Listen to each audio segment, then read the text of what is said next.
Russia planned for military intervention in North Korea to stop a nuclear apocalypse. Russia is looking at the possibility of military intervention in North Korea to stop a nuclear fallout, according to a member of the Russian Security Council.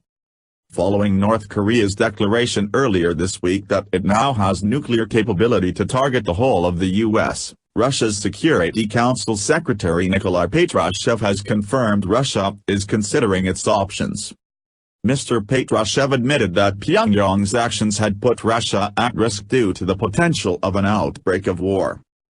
He said, "If there is military action, and some countries do not rule it out, this would create all sorts of problems, including for us." Donald Trump continually said he would use military intervention in North Korea if the U.S. or any of its allies were put at risk.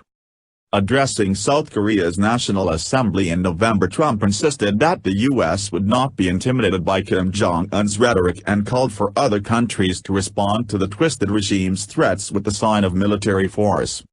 He also warned the three largest aircraft carriers in the world are appropriately positioned to face Pyongyang. He has also previously called diplomatic negotiations with the rogue state a waste of time. Mr. Patrushev also said that Russia was getting ready for a military standoff between its unruly neighbor and other states around the world. He said, "We are assessing this and preparing ourselves. We will not be taken by surprise." He added, "We basically share a border with them. That's why we are interested in a political and diplomatic solution."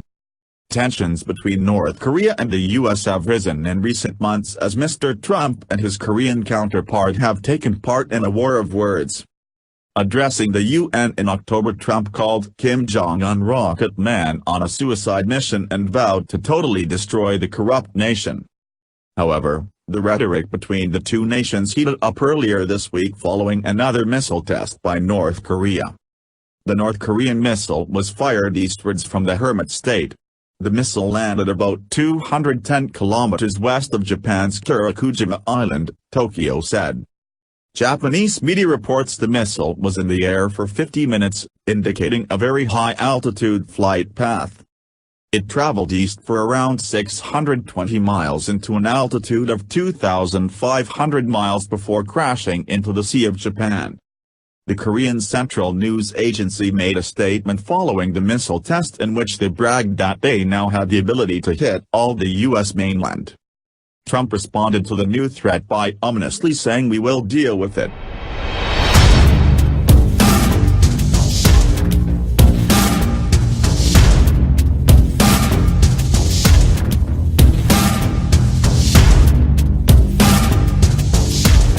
Vladimir Putin has rushed troops to the North Korean border after Kim Jong-un's latest missile launch. The Tubby tyrant raised fears of an impending nuclear war by launching his most terrifying missile to date. Tests show that the North fired a brand new missile which is believed to be one of the most advanced in their arsenal.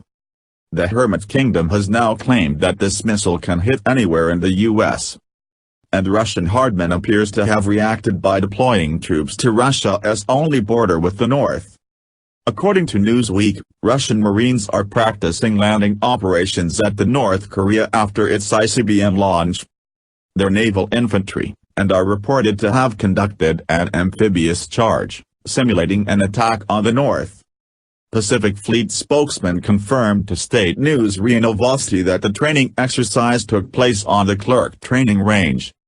This is not the first time Russia has moved troops to their North Korean border. Days after the Rotan ruler test fired a missile in September, Russian troops were lined up on the border. Dozens of U.S. tanks have also been deployed near the north after Trump warned all nations to cut ties with its rogue leadership. The dictator of North Korea made a choice yesterday that brings the world closer to war, not farther from it. We have never sought war with North Korea, and still today, we do not seek it. If war does come, it will be because of continued acts of aggression like we witnessed yesterday. And if war comes, make no mistake, the North Korean regime will be utterly destroyed.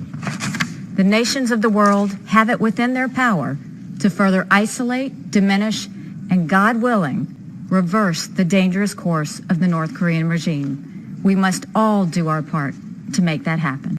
North Korea is issuing a new threat to the U.S., warning of a, quote, super mighty preemptive strike. This comes after Secretary of State Rex Tillerson said the White House was looking to put more pressure on the regime. This is a constantly developing story minute by minute. What is the latest? You're right, Shannon. There seems to be a lot of back and forth at the moment as the U.S. and their allies consistently say that the North Korean regime must change its ways. The regime continues to threaten these attacks. And as you say today, they have threatened a super mighty preemptive strike, saying that they could immediately wipe out U.S. forces in South Korea and also strike the U.S. mainland, reducing them to ashes. Their provocations now seem to be ratcheting up. But Secretary Tillerson, his response was as measured as ever. We're reviewing all the status of North Korea, both in terms of state sponsorship of terrorism, as well as all the other ways in which we can bring pressure to bear on the regime in Pyongyang. So no let up from North Korea, but continued pressure from the administration to try and solve this awful solution, this awful problem. Shannon? Okay, so China, obviously, Benjamin, a key player here. The president's talked a lot about our growing role with them, his chemistry with their top leader. What does that country now have to say about how this is playing out? You know, Shannon, there's been sort of mixed signals from them. Of course, China has a relationship with North Korea. They have done for some time, and that's not going to change overnight. But they are getting frustrated with the regime. You know, the U.S. has a pretty good relationship with China on this at the moment, as seen with Trump's meeting with the president in Mar-a-Lago. But the Chinese say they are opposed to any U.S. unilateral sanctions and action in Korea. And they've also said that at the moment, they continue normal relations, including normal business contacts with the rogue state.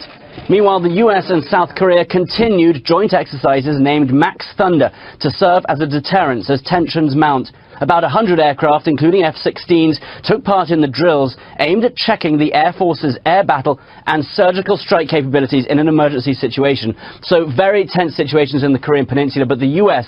still saying the era of strategic patience is over.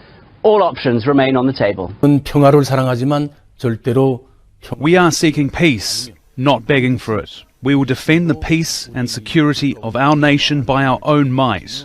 Our army is at a state of maximum alert to respond to the US military build-up. If we notice any sign of assault on our sovereignty, our army will launch merciless military strikes against the US aggressors wherever they may exist, from the remote US lands to the US military bases in the Korean Peninsula, like those of Japan and elsewhere.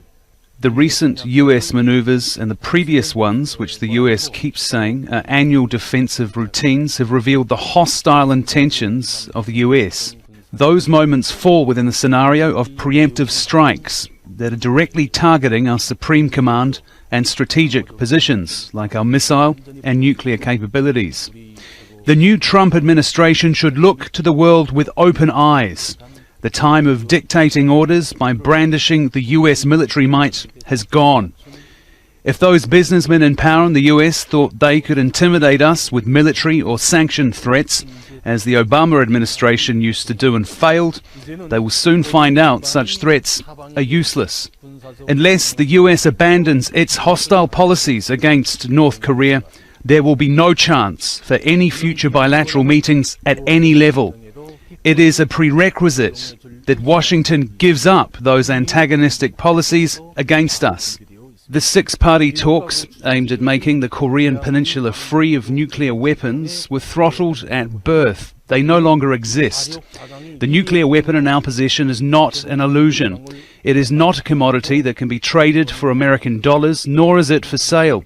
So it cannot be put on the negotiating table with the aim of taking it away from us. The United States of America will always seek peace, but under President Trump, the shield stands guard and the sword stands ready. Rest assured, under President Trump's leadership, the United States will continue to protect our people and our allies, and to strengthen the bonds between us today, tomorrow, and every day that follows. History will attest, the soldier does not bear the sword in vain.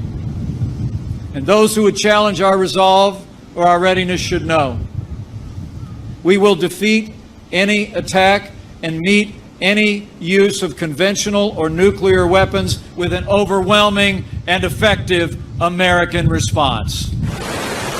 Part of the response to the increase in provocation from Pyongyang was supposed to be the deployment of another US carrier and its supporting ships. Just over a week ago, the US government implied that the ships were on their way to the Korean Peninsula. We are sending an armada, very powerful. We have submarines, very powerful, far more powerful than the aircraft carrier, that I can tell you. The problem is that it actually wasn't at that time. New York Times revealed that when Trump and a number of officials made the claim, U.S. carrier Carl Vinson, along with 3 other warships, were in fact heading to the opposite direction to take part in joint exercise with the Australian Navy in the Indian Ocean. And that blip could have stayed unnoticed if the Navy itself did not post a picture of the vessel last Saturday, saying it was made while Carl Vinson was passing through Sunda Strait off the coast of Indonesia. The untimely and uncoordinated announcement sent a lot of blushes onto the faces of the Pentagon officials, but now the White House says the armada is finally headed to the Sea of Japan. I believe that he might have spoken too quickly on this location of the vessel before it was actually arriving. The President said that we have an armada going towards the peninsula. That's a fact. It happened. It is happening, rather. It was announced that it was going. It will be there. We were asked simply a question on that. I think all other questions should be asked of the Department of Defense. But in Pyongyang, the propaganda continues. State television aired footage of a musical performance to mark the birthday of the late founding father Kim Il-sung. His grandson and the current leader of North Korea, Kim Jong-un, attended the show. It ended with mock footage of missiles flying over the Pacific, striking the United States and engulfing it in flames. Meanwhile, an amateur video footage filmed in the Russian Far East went viral online, showing redeployment of Russian troops onto the border with North Korea. The Kremlin said through its spokesperson Dmitry Peskov on Monday that only a coordinated international effort would be the right way to solve the Korean crisis peacefully, noting at the same time that Moscow was highly concerned with what was happening on the Russian Far Eastern border. Уважаемые коллеги, начинаем пресс-конференцию глав внешнеполитических ведомств России и Сенегала. Мы не приемлем ядерные, ракетные, авантюрные действия Пхеньяна в нарушении многочисленных резолюций Совета Безопасности ООН, но это отнюдь не означает, что можно таким же образом нарушать международное право, применяя силу. Я очень надеюсь, что односторонних действий, наподобие тех, которых мы видели недавно в Сирии, не будет. И что Соединенные Штаты будут следовать той линии, которую президент Трамп неоднократно озвучивал в период своей предвыборной кампании. The same notion has been voiced by Beijing. So things may have calmed down a little bit for now, but the situation can hardly be described as stable. The U.S. fleet is expected to arrive by the coast of the Korean Peninsula early next week.